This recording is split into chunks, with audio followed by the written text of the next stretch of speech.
pueda tener una pena menor a los 4 años de la pena privativa de la libertad.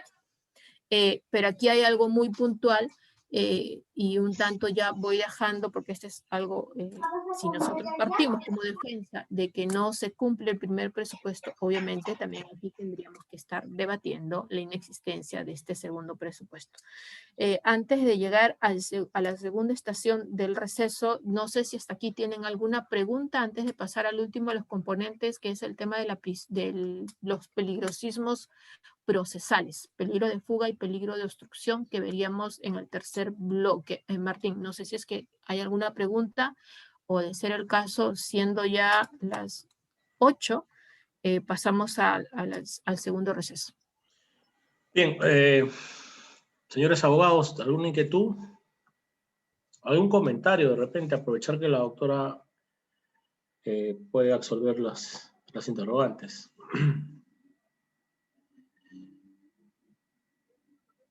Omar Henry Percy. Bien, en todo caso, doctora, pasamos al descanso de 10 minutos. Volvemos a las 8:05, ¿no?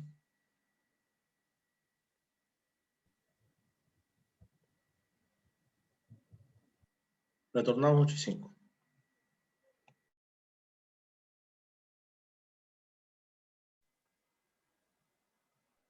¿Me escucha? ¿Los demás escuchan? ¿Los demás escuchan? Sí, sí se escucha, claro. Ya, ok. Martín, la escuchamos bien. Ya, doctora, adelante.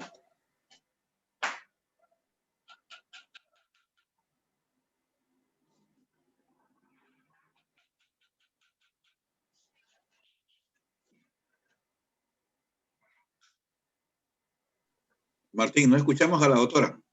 Sí, doctora, a usted no se le escucha.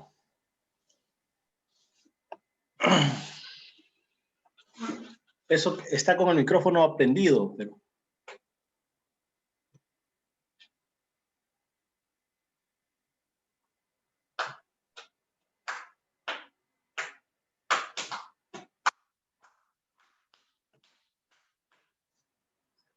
A ver, préndalo, doctora.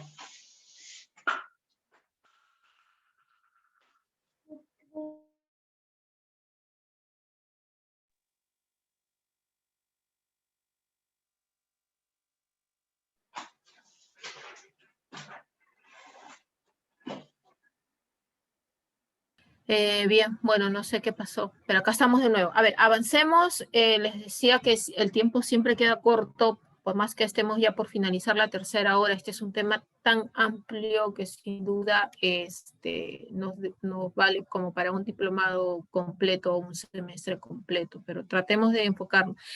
El peligrosismo procesal, o los peligrosismos procesales, si los quieren denominar así, en sus dos vertientes, peligro de fuga y peligro de obstrucción, diría que es uno de los, o es el presupuesto en los cuales siempre nos enfocamos y tenemos especial atención, ¿no? Como que a veces como que vamos, como que ya, bueno, ya el juez va a aceptar el tema de los suficientes y graves elementos de convicción, aunque ya les he dicho, hay mucho por debatir allí.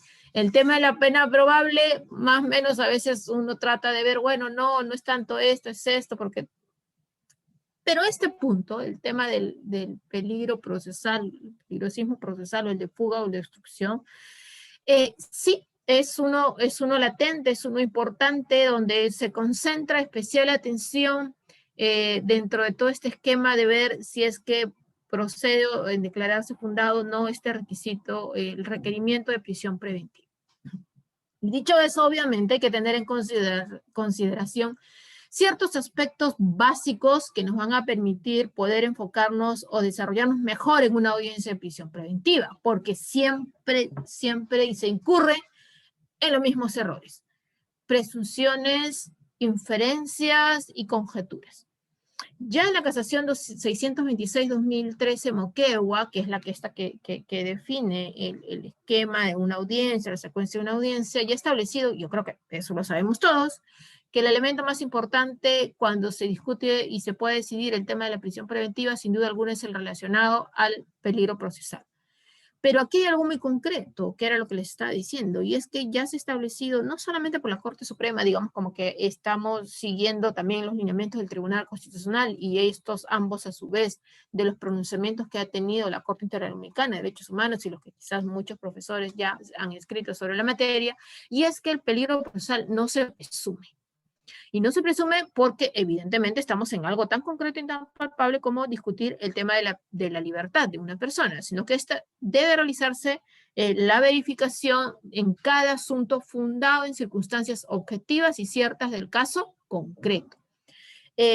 Obviamente, lo propio ha sido reproducido en el Acuerdo Plenario 1/2019, donde establece que este es el elemento más importante. Yo creo que todos consideran que es el elemento más importante, también el Tribunal Constitucional consideran que es el elemento más importante de cara a evaluar la constitucionalidad en lenguaje del Tribunal Constitucional, de si cuando acudimos en un habeas corpus, obviamente entre los procesos constitucionales en esta instancia, para determinar el tema del peligro procesal como un componente, un presupuesto material que pueda servir para el tema de la determinación de la prisión preventiva. Ok, sigamos. Y dentro de eso, obviamente, cuando hablamos del tema del peligro procesal, vamos a tener en consideración determinados aspectos que puedan verse plasmados aquí de lo que vamos a ir desarrollando. Y lo que vamos a ir desarrollando, vamos a ver que aquí tenemos que tener en consideración determinados criterios que nos van a permitir ver si estamos o no estamos en un correcto entendimiento de este presupuesto fundamental. Obviamente, ¿cuál es la exigencia para la configuración del peligro procesal? Y aquí solamente, un tanto, lo que he tratado es de resumir algunos pronunciamientos básicos que ya se han dado.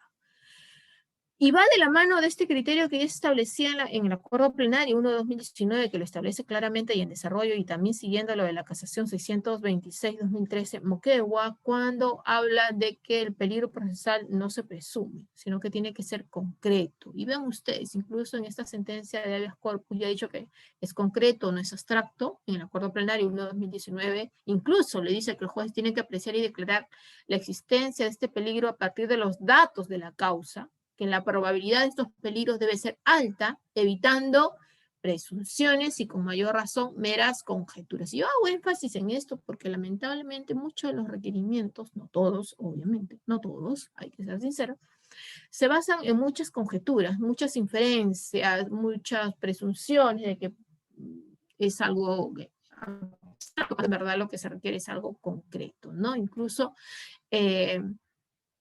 dice en esta casación 353-2019 Nacional Lima, que no cualquier traba procesal resulta per se suficiente para dictar una prisión, sino aquella que resulte idónea y concluyente, ¿no?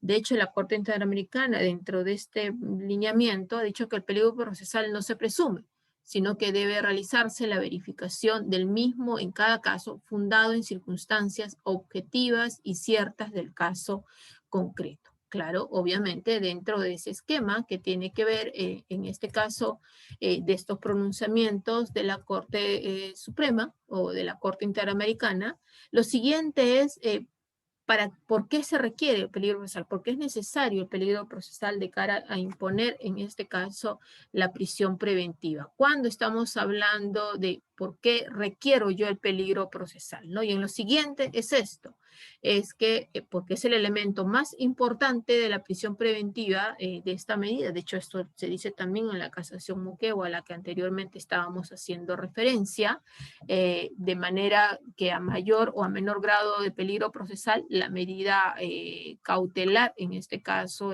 podrá ser más o menos gravosa respectivamente, que es lo que ya se dice en esto, y que el peligro procesal, este criterio es de trascendencia, ¿no? Como lo denominan sí dentro del ordenamiento procesal penal, referida a las posiciones que emanan del contenido de las sentencias del Tribunal Constitucional, que es lo que estábamos viendo, ¿no? Digamos, en lo que estamos conversando, ¿no? Para poder ver en estricto lo que estábamos señalando, y es que en efecto este criterio de trascendencia del peligro procesal refrenda las posiciones que dimanan del contenido de las sentencias, en este caso, ya que en distintos pronunciamientos el Tribunal Constitucional ha esgrimido. Sin riesgo de fuga o obstaculización, obviamente estaríamos frente a una anticipación de la pena. Y claro, eso tiene que ver con lo que conversábamos en el primer bloque, ¿no? ¿Cuál es la finalidad o cuál es la naturaleza, en todo caso, de las medidas de coerción procesal de carácter personal, en este caso? Y es que tienen una naturaleza eminentemente procesal, no sustantiva, no penal, y que su concurrencia obviamente no se presume, sino que debe realizarse la verificación de cada asunto fundado en circunstancias, y aquí resalto nuevamente esta necesidad en circunstancias de carácter objetivo y ciertos del caso concreto. Eso es lo fundamental, eso es lo esencial dentro de este contexto de lo que estamos viendo y estamos analizando de por qué se requiere, ¿no? Ahora, vayamos a lo siguiente. Lo siguiente es el peligro procesal de cara como presupuesto material de lo que estamos hablando de contenido en el artículo 268.c o literal C del Código Procesal Penal, que va de la mano con que la determinación del peligro procesal debe provenir de los antecedentes del imputado, así como de otras circunstancias del caso en particular. Y aquí también tiene que ser algo muy concreto, objetivo, no puede estar basado en presunciones. De hecho, incluso recuerden ustedes que el Acuerdo Plenario 1/2019 también habla que la verificación del peligro debe extraerse de los datos de la causa penal de la que se trate y debe de llevar, evidentemente, al juez, en este caso, a una prognosis, a una probabilidad, y vean ustedes que menciona alta de concurrencia de los peligros, sea de fuga o sea de obstrucción, en este caso, ¿no? Y dicho eso, entonces, de lo que vemos es cuál es este estándar de peligro procesal, o sea, porque obviamente también tenemos que hablar de un estándar del peligro procesal, y es que dentro de este estándar de peligro procesal, evidentemente también debemos de tener en consideración aquí que es concreto, no es abstracto. Obviamente si lo que estábamos viendo es determinadas sentencias ya emitidas, aquí es que la probabilidad de estos peligros siempre tiene que ser alta, y en eso es lo que tiene que concentrarse aquí. Claro, no es cualquier peligro, no es cualquier argumentación de la existencia de los peligros. De hecho, si vemos en lo siguiente también, es que los dos peligros procesales a los que nos estamos haciendo referencia, vale decir, en este caso, el peligro de fuga y el peligro de obstrucción, el de fuga es el más, digamos, el más sólido, de mayor arraigo, y el de entorpecimiento, que tiene siempre lineamientos menos fuertes, sobre todo en la presencia en el tiempo, que es lo que estábamos viendo. Hay cuestiones que se tienen que tener en consideración aquí. Se analiza el riesgo de fuga o de obstrucción, en este caso con conductas que actualmente el procesado esté realizando, es decir, que luego de haber en determinado contexto se hubieran dado. El peligro de entorpecimiento, obstrucción, es un peligro que tiene desde luego una configuración distinta al peligro de fuga, eso obviamente lo sabemos, pero que deben de configurarse dentro de este esquema. Desde luego, aquí hay que tener en consideración dentro de este tercer presupuesto la normatividad. Claro, el artículo 269, cuando habla del peligro de fuga, y que es lo que estábamos mencionando como este primer componente, el peligrosismo procesal, pero también el tema, obviamente aquí no vamos a narrar lo que ya establece la norma, el 269 del Código Procesal Penal, eso lo saben ustedes muy bien, pero sí quiero resaltar este tema establecido en el acuerdo plenario cuando habla de las inferencias probatorias racionalmente utilizadas, autoricen a sostener la existencia del peligro concreto de fuga. Solo se requiere riesgo razonable de que pueda hacerlo.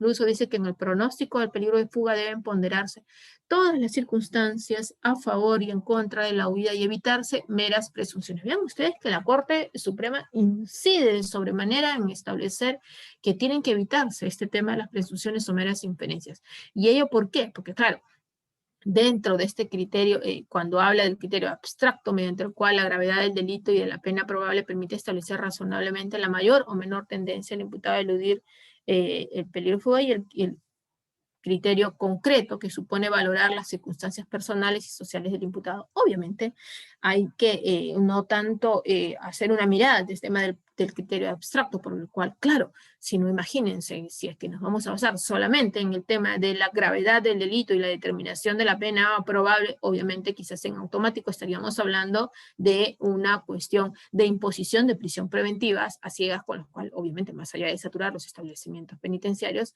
vendría en contra de la naturaleza netamente procesal de este Instituto Procesal Penal, como su nombre bien lo reza. Por eso es que hay que ceñirnos a un tema de un criterio concreto que supone, obviamente, valorar las circunstancias personales y sociales del imputado. O sea, esto es en el devenir de todo lo que estamos hablando. Ahora, vayamos a ver los distintos criterios o los distintos indicadores del tema del peligro de fuga o del peligro, este tema, cuando hablamos acá del peligro de fuga, el arraigo, ¿no? Ustedes como abogados, obviamente, han debatido en algunos momentos, o muchos de estos momentos, el tema de los arraigos. Claro, el tema de los arraigos es tan importante aquí porque resulta ser el primer indicador, ¿no? Entonces, y de hecho el arraigo en el país generado obviamente por el domicilio, la residencia habitual, los asientos de familia, los negocios, trabajos y todo. Pero vean ustedes que dentro de esto obviamente hay distintos pronunciamientos también que se han ido perfilando este aspecto, ¿no? De hecho, partiremos de la casación 626-2013 de Moquegua también, donde se establece que tampoco la sola situación de inexistencia de un arraigo, vean ustedes lo que dice, genera que debe imponerse necesariamente la prisión preventiva, sobre todo cuando existen otras circunstancias que pudieran cumplir estos fines. Claro, obviamente, ni siquiera con la sola, en este caso, inexistencia del tema del arraigo, pudiéramos estar hablando aquí ya que en automático se va a imponer aquí la prisión preventiva. Desde luego que no. Incluso cuando hablamos de ese tema del arraigo familiar, ya en la casación 631-2015 Arequipa, recuerdan ustedes que esta es una casación importante porque se trataba de hecho incluso de un ciudadano extranjero, habla de que aquí que es el lugar de residencia de aquellas personas que tienen lazos familiares con el imputado. Cuando habla del tema del arraigo laboral, habla de la capacidad de subsistencia del imputado que debe provenir de un trabajo desarrollado en el país. Claro, evidentemente. Cuando hablamos de un arraigo domiciliario, y que incluso estamos hablando de un domicilio conocido o de bienes propios situados dentro del ámbito del alcance de la justicia, ¿no? También todos estos criterios desarrollados en esta casación tan importante que es la 631-2015 Arequipa, ¿no? Donde se establece, en este caso, determinadas circunstancias atendibles y que ya luego han sido utilizadas en muchos debates o muchas audiencias. Cuando hablamos incluso del arraigo familiar, también debemos echar una mirada al Acuerdo Plenario 1-2019, donde también se establece que se sobreponen al arraigo familiar y su compromiso en eludir la acción de la justicia, o incluso en la casación 1445-2018 nacional, donde se define que si se acredita el domicilio conocido y familiar, esposa, hijos, puede concluirse que existe arraigo familiar. Y esta casación es importante también porque surgía de hecho del debate de que si una persona, y recuerdo muy bien este tema, tenía, digamos, un domicilio conocido, una propiedad, pero a su vez tenía otra propiedad, pero que estaba alquilada a otra persona, la fiscalía postulaba que no tenía arraigo en este caso porque contaba con múltiples domicilios. Lo que la Corte Suprema aquí estableció es que en tanto, primero, no hay que confundir el tema del arraigo domiciliario con el familiar, en tanto tiene una familia, tiene domicilio conocido y tiene una esposa e hijos, pues se concluye que hay un arraigo familiar, ¿no? Y en cuanto a laboral, de hecho, esta propia casación 1445-2018 nacional, la discusión que se hacía aquí también era muy importante porque este era el caso de un joven abogado a quien fue a prisión porque se le negaba la posibilidad de que pueda haber tenido el arraigo laboral, pero la Corte Suprema aquí estableció lo siguiente, dice, no hace falta un trabajo dependiente con carácter permanente que el arraigo laboral se exprese en la capacidad de subsistencia del imputado que deba provenir de un trabajo desarrollado en el país. ¿Cuál fue el tema aquí en cuestión? Que las instancias inferiores habían determinado que una persona que no sea dependiente, vale decir que no está en planilla, no tenía arraigo. Y este era un abogado, obviamente, que era independiente, como muchos de nosotros, que ejerce sus labores y no necesariamente está supeditado o depende de un empleador. Entonces, la Corte Suprema dijo, lo importante es tener un vínculo laboral, no un tanto la forma en establecer si eres dependiente o independiente en estos casos. Y lo propio en el Acuerdo Plenario 1/2019, donde obviamente estableció que una situación personal muy consolidada en términos de situación familiar, laboral, económica y bienes propios y domicilio conocidos y estable del imputado, así como la carencia de antecedentes, disminuye notablemente el riesgo de fuga. Algo similar, desde luego, ha ocurrido respecto al arraigo domiciliario, también en este tema de la casación 1445-2018 nacional, donde se establecía que la simple posibilidad de pasar la frontera no era un criterio para evaluar el peligro procesal. ¿Por qué la Corte Suprema llegó a este criterio? Por una cuestión muy simple y altamente discutida, desde luego. El criterio de las instancias inferiores, en este caso la casación 1445-2018 nacional, no había sido otro sino en establecer que una persona que cuenta con determinados, digamos, capacidad económica y que había logrado realizar determinados viajes fuera del país, no merecía el arraigo domiciliario porque precisamente había tenido muchos viajes. Obviamente se discutió y se determinó que así como que tendría que tenerse en cuenta que así como salió del país, por determinadas razones también regresó al país. Y por tanto, la Corte Suprema, con un criterio muy atendible y desde luego en corrección de lo que habían dicho las instancias inferiores, determinó que no podía estimarse que el peligro, en este caso de fuga en función a diversos viajes fuera del país que pueda realizar un imputado extranjero peruano, pudiera en este caso determinar la existencia de un peligro procesal, ¿no? Yo creo que ahí fue correcto lo que estableció aquí la Corte Suprema. Pasando al tema de los arraigos, el segundo indicador que en este caso está o determina la Corte Suprema es el relacionado a la gravedad de la pena. Y que tiene que ver con lo siguiente. La gravedad de la pena, obviamente, más allá que sea el segundo componente que se tiene que determinar como presupuesto para la imposición de la prisión preventiva, que es la probabilidad de la pena. No, estamos hablando de eso. Estamos hablando acá como un indicador del tema del peligro de fuga. Y en la Corte Suprema también en distintas casaciones, que son las mencionadas en la presentación y que desde luego ya no voy a incidir en eso, tiene que ver con que solo se obtiene un dato sobre el peligro de fuga, digamos que tiene que ser valorado en conjunto como un requisito que también es sustente. ¿Por qué? ¿Por qué, digamos, un tanto resumiendo todos estos pronunciamientos de la Corte Suprema? Porque si no estaríamos cayendo en el tema del peligro abstracto. ¿Recuerdan ustedes cuando hablaba del acuerdo plenario del peligro abstracto y del peligro concreto? El peligro abstracto un tanto más ceñido al tema de la gravedad del delito y la gravedad de la pena. Y obviamente si es que nos ceñimos a ese solo criterio, obviamente pudiéramos caer en la automaticidad de la imposición de la prisión preventiva, lo cual obviamente no es correcto, sino que tiene que ver determinados criterios, determinados elementos que obviamente tienen que analizarse en conjunto para poder determinar esto. No puede justificarse, obviamente, en la sola prognosis de pena para poder determinar, en este caso, la imposición de una prisión preventiva. De hecho, incluso la Corte Interamericana ha establecido que los órganos del sistema interamericano han indicado que la pena a imponer no puede ser un elemento para poder determinar el peligro de fuga. Obviamente, claro, hay un criterio que establece y también es recogido en el Acuerdo Plenario 1/2019 que establece que un tanto el tema del peligro abstracto pudiera ser de cierta manera atendible en tanto a los inicios de la investigación, porque obviamente aquí recién está empezando y pudiera fluir este temor fundado de que pueda haber una elusión a la justicia, pero que el transcurso del tiempo hace desvanecer o disminuir el mismo. Claro, y en esta disminución o desvanecimiento del peligro, obviamente conforme pasa el tiempo, puede ser dejado de tener cierta presentación. El tercer indicador, que tiene que ver con el peligro de fuga, está referido a la magnitud del daño causado.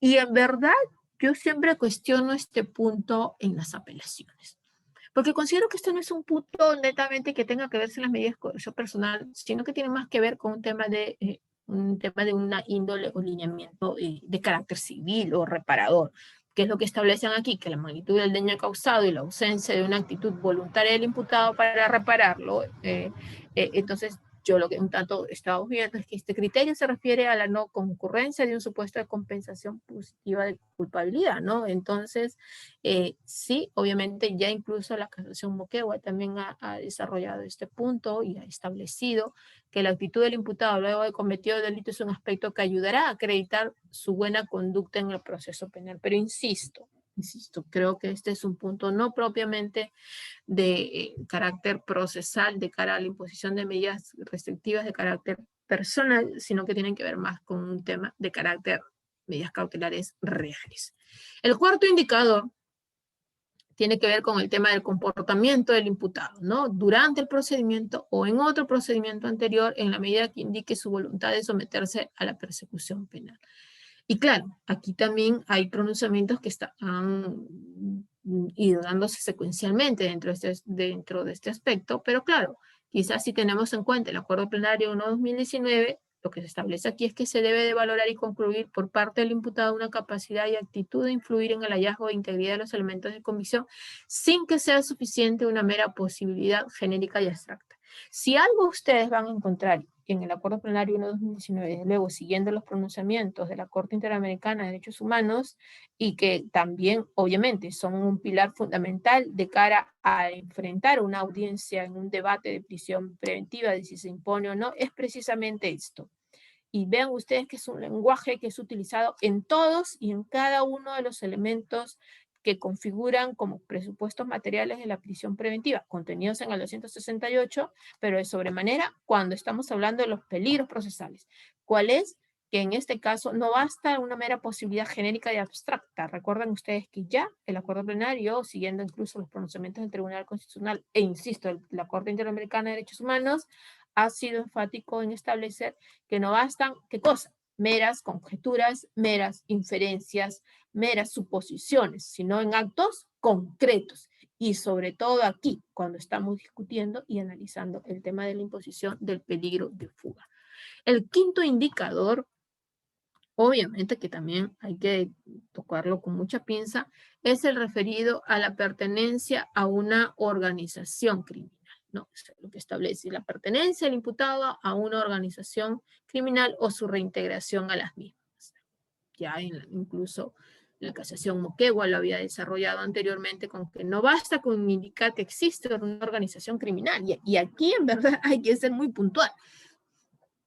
Porque muchas veces en los debates de prisión preventiva, incluyendo obviamente plasmados en su requerimiento escrito, se circunscriben en mencionar que determinada persona forma parte de una organización criminal, incluso hacen una especie de bosquejo, o imputan a la persona el tema de la organización criminal, pero no basta esto, sino que tienen que determinarse determinados componentes, la organización, permanencia, pluralidad del imputado y la intención criminal, así como la vinculación del procesado, así como motivar qué peligro procesal se configuraría al pertenecer a esta organización criminal.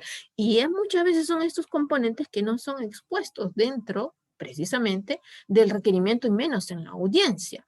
Incluso, si es que tenemos que ver esta determinación de este agravante, lo que hay que ver es que creo que hay una casación que en este momento no me acuerdo precisamente, pero que establece que precisamente lo que se tiene que determinar aquí es ver que tienen que ver determinados elementos que tienen que configurarse de cara a determinar qué cosa, que haya determinadas cuestiones fijas, atendibles, que puedan ver si es que hay los elementos, si esta supuesta organización criminal tiene o no tiene, obviamente, elementos concretos para poder ver si es que hay o no hay criterios para poder ver si se va a fugar o no se va a fugar del país. Obviamente, si es que no está eso, entonces, ¿para qué estamos hablando aquí de un tema de la sola configuración o la sola referencia a la pertenencia de una organización criminal? La otra vertiente del peligrosismo procesal es la que tiene que ver con el peligro de obstrucción. Y obviamente el artículo 270 del Código Procesal Penal establece que aquí que hay distintos componentes que tienen que ver con el peligro de obstrucción o el peligro de obstrucción a la justicia, ¿no? Que es aquel que se puede destruir, modificar, ocultar, suprimir o falsificar elementos de prueba que pueda influir para que coimputados, testigos o peritos informen falsamente o se comporten de manera desleal o reticente, o que pueda inducir a otros a realizar tales comportamientos, ¿no? De hecho, incluso en el acuerdo plenario refiere además que debe tenerse en cuenta al momento de evaluar este peligro los antecedentes del imputado y otras circunstancias del caso particular. Pero nuevamente, y vean ustedes el lenguaje, insisto, que utiliza el acuerdo plenario, es que debe sustentarse en datos objetivos y sólidos y no en meras conjeturas. Y esto es algo importante en verdad. Es tan importante porque aquí está el núcleo del debate que podemos nosotros hacer en determinadas audiencias de prisión preventiva.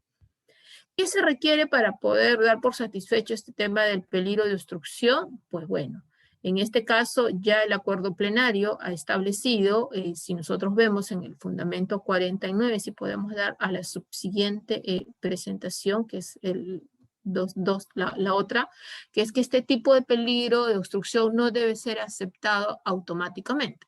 Se requiere que se cumplan obviamente con el estándar de una sospecha grave. Además, debe existir un peligro de obstrucción. En el caso concreto no bastan las necesidades de investigación, porque aquí hay otra cuestión. Este es un lenguaje de cliché que siempre está presente en los requerimientos. Hay peligro de obstrucción, dicen algunos fiscales, porque se teme de que pueda obstruir el desarrollo del normal desenvolvimiento de la investigación y es necesario investigar. Sí, claro, es necesario investigar, pero muéstreme usted, evidéncieme usted con actos concretos de qué manera determinada persona puede o va, en base a actos concretos, a obstruir o a impedir que usted investigue. ¿Por qué? Porque debe existir un peligro concreto y eso es lo que se debe de tener en consideración.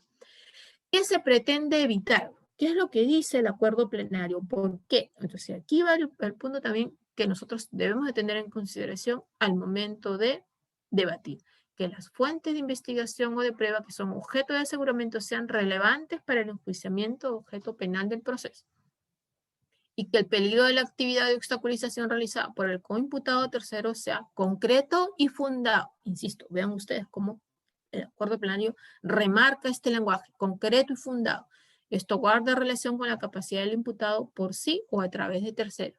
¿Qué se requiere entonces? Un análisis de idoneidad de las fuentes de investigación o de prueba y un análisis de idoneidad del imputado en relación a la capacidad para influir en otros, ya sea de manera directa o indirectamente.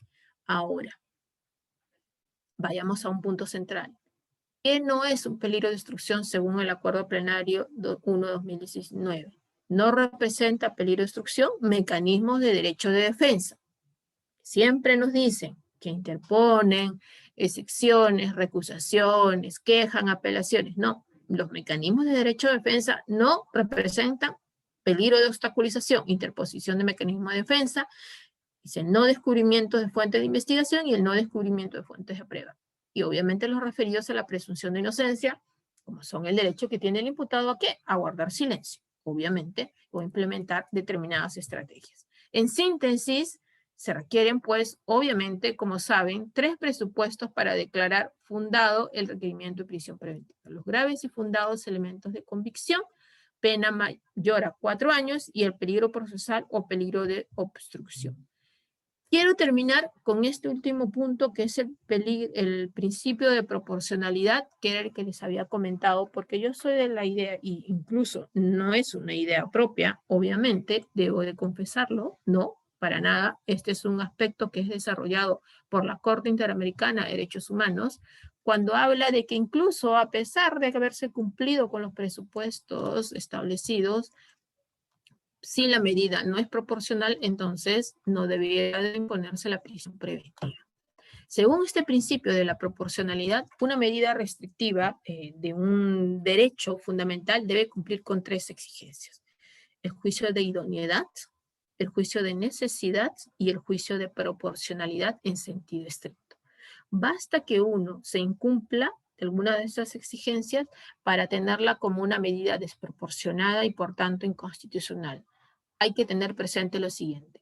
Este criterio o este punto del principio de proporcionalidad no solamente sirve para poder debatir la necesidad o no de la imposición de la prisión preventiva en una audiencia de prisión preventiva, sino también cuando, obviamente, más allá de una apelación, en un proceso constitucional de habeas corpus, tengamos que discutir la constitucionalidad de esta medida y precisamente, más allá de la motivación, que suele ser uno de los principios centrales cuando imponemos un habeas corpus por imposición de una prisión preventiva, es el principio de proporcionalidad, necesariamente aquel que tiene que ser alegado como vulnerado de cara al test de constitucionalidad que va a hacer el tribunal en su momento. Entonces, este principio de proporcionalidad es una estructura trialógica, si así se quiere decir, vale decir, tiene una composición triádica que corresponde a los subprincipios antes mencionados, ¿no? Pero que el juzgado tiene que enfatizar en estos elementos o valores son independientes en tanto se establecen escalonadamente, están,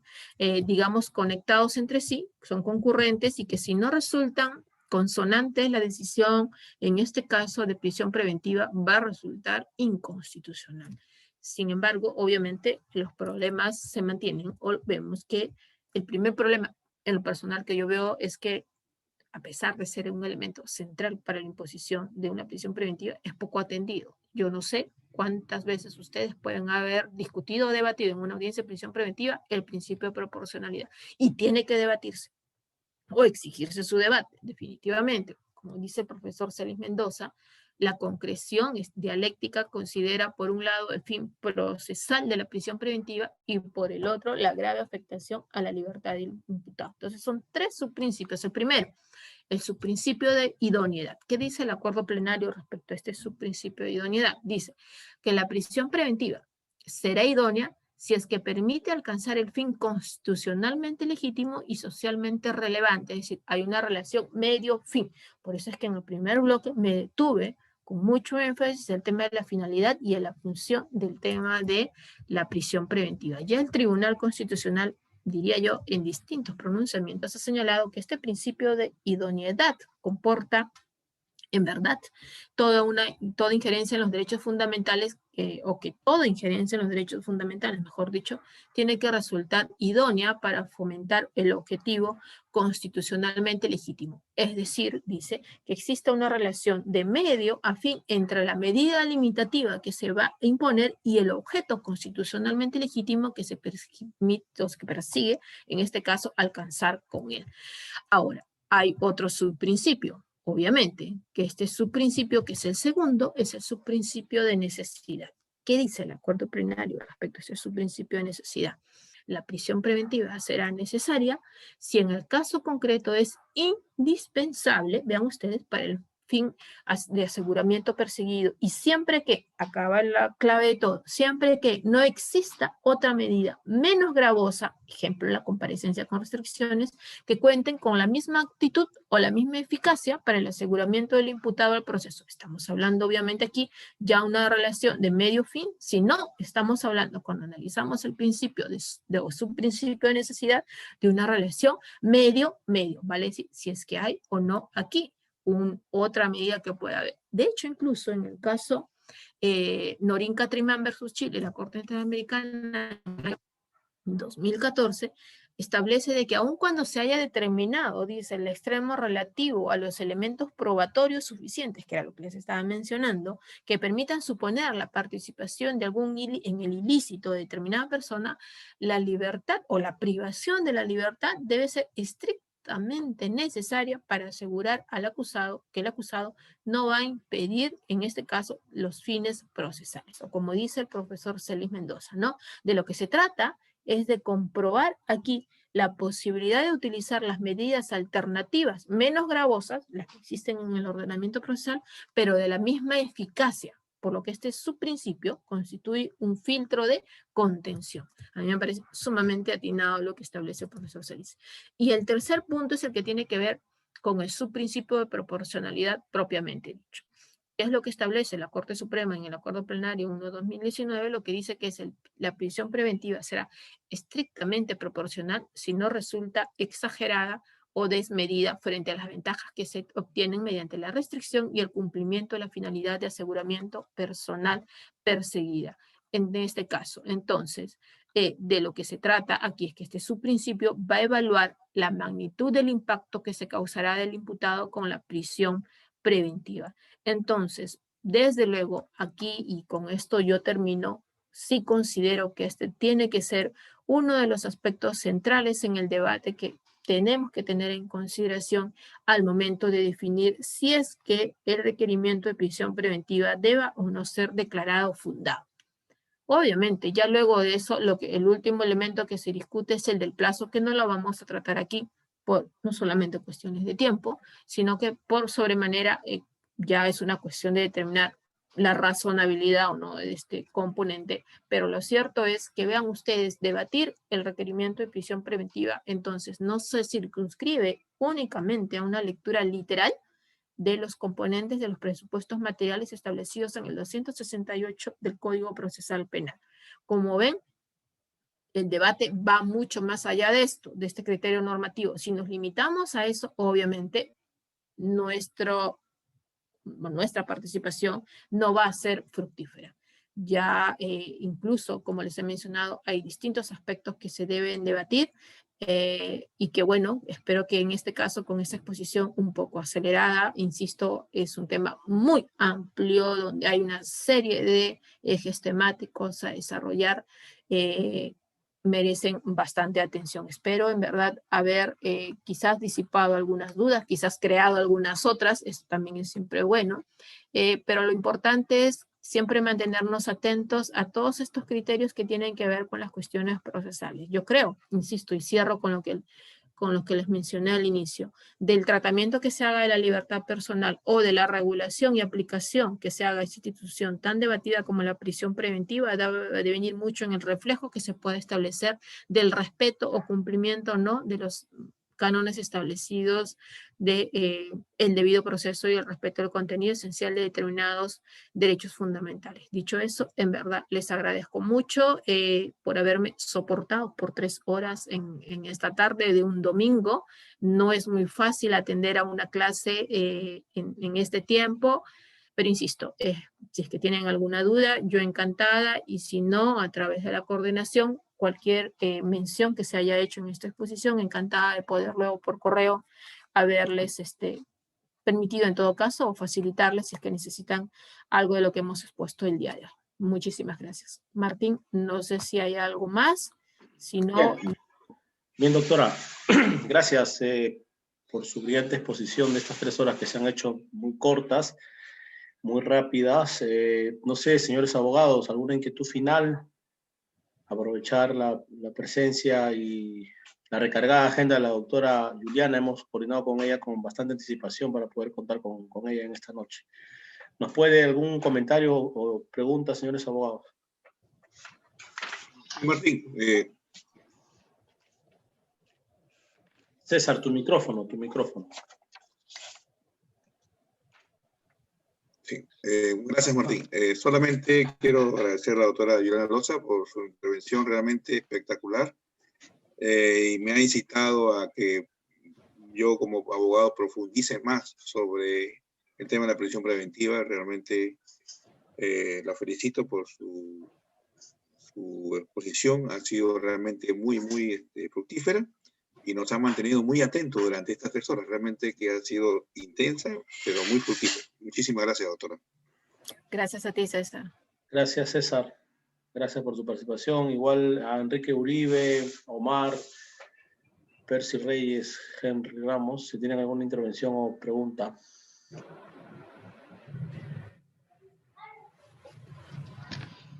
No, en realidad la doctora ha sido muy sincera, muy amplia. Ella lo ha expuesto de tal manera que todos los que estamos interconectados acá lo hemos entendido perfectamente. No tengo ninguna pregunta, solamente agradecimiento por su tiempo compartido, doctora Juliana. Gracias. Bien, gracias, Percy. ¿Alguna otra intervención? Bien, Martín, buenas noches. Hola, Henry, adelante. Martín, buenas noches. Como el colega anterior lo dijo, la doctora Juliana se hizo entender absolutamente todo prácticamente. Lo que sí le pediría es que nos pudiera facilitar las diapositivas de la doctora, ya que están muy interesantes. No sé si eso puede ser factible. Y así felicitarle por su excelente ponencia, la doctora Juliana. Muchas gracias. Gracias, Henry. Sí, vamos a coordinar con la doctora para poder acceder a sus diapositivas. Diana, le pasas luego a Martín para que las pueda compartir. De hecho, van a darse cuenta de que hay otros temas que nos quedaron pendientes, pero siempre atenta a cualquier cosa, así que le vamos a pasar la presentación, no se preocupe. Bien, gracias, doctora. Decirles que la doctora Juliana es abogada por la Universidad Inca Garcilaso de la Vega, estudios concluidos en la maestría en Derecho Penal por la Universidad Católica. Asimismo, ha seguido cursos de litigación oral penal estratégica en California Western School of Law de la Universidad de San Diego, Estados Unidos. Y también ha sido becaria del Programa Internacional de Formación de Capacitadores para la Reforma Procesal Penal organizado por el Centro de Estudios de Justicia de las Américas, CEJA. Ha realizado además estudio de posgrado en Derecho Penal, Sistema Penal, Cuestiones Fundamentales, desarrollado en la Universidad de Buenos Aires, Argentina, y ha cursado la Diplomatura Internacional de Especialización en Argumentación Jurídica, organizado por la Universidad Católica del Perú, el Instituto Palestra y el Seminario de Filosofía del Derecho de la Universidad de Alicante. Un currículo muy importante de la doctora. Desde ya el CECAN, el Centro Peruano de Capacitación y Mercado, agradece su tiempo, su predisposición y que nos consideren su agenda poder contar con usted en esta exposición. Gracias, doctora. Algo final y esperando que no sea la última vez en contar con usted. Muchas gracias, Martín, por la invitación. Gracias a todos los presentes y desde luego le vamos a compartir la presentación. Van a haber temas que todavía no llegamos a tratarlos por el tiempo y encantada de cualquier otra próxima invitación.